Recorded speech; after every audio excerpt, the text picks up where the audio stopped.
Though Winter Black only heard half the conversation, she could tell that Noah's late-night phone call was more than some random drunk dial. What time was it, anyway?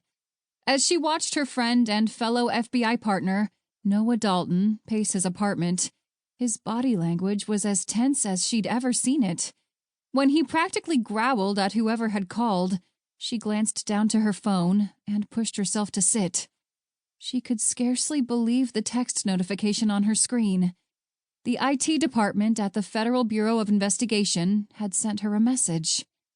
Email location confirmed. Origination, Harrisonburg, Virginia.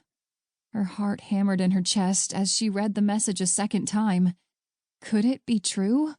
The Federal Bureau of Investigation's computer gurus were letting her know that the email she'd received at the end of the Schmidt investigation a few weeks ago, the email from her baby brother, had been sent from her hometown.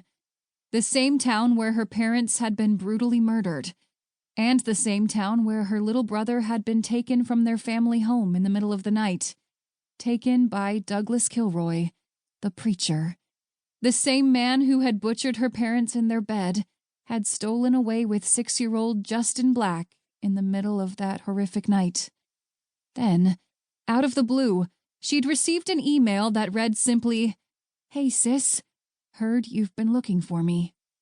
Now that she had learned the location of the email's origin, there was no doubt in her mind.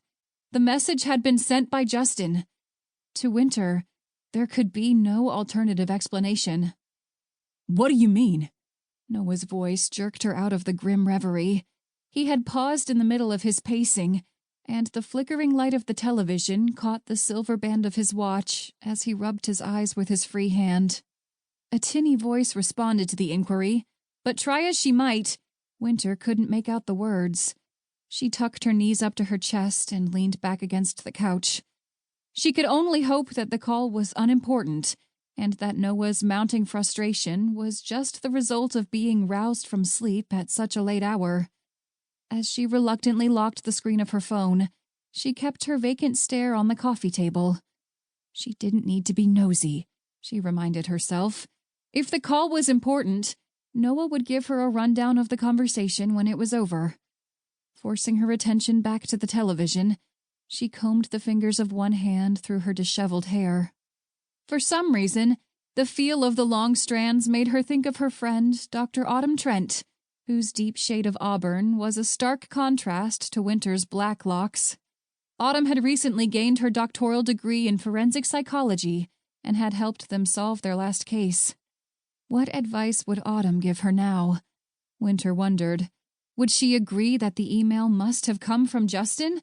Or would she think that Winter was reaching for the conclusion her heart wanted most?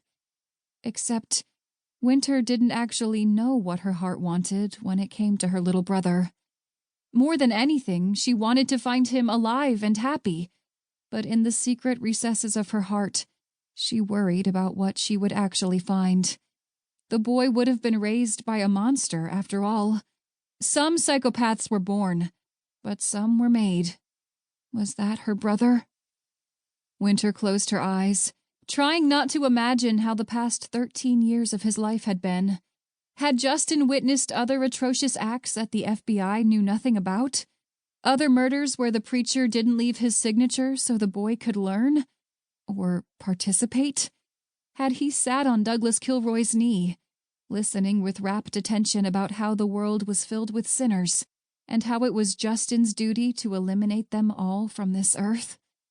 The thought made Winter shiver, and she opened her eyes when Noah spat, "I'm shocked," the words dripping with a biting sarcasm she didn't often witness in him. As Winter's attention shifted from thoughts of her brother to Noah, she let out a long breath. Whatever happened or didn't happen in her search for Justin, she had friends. She was no longer alone. "Fine," Noah growled. "Text me the flight information and I will pick you up from the airport." As intent as she had been to not listen in on his call, the statements had her ears perking up. Who was Noah talking to? What was making him so unhappy?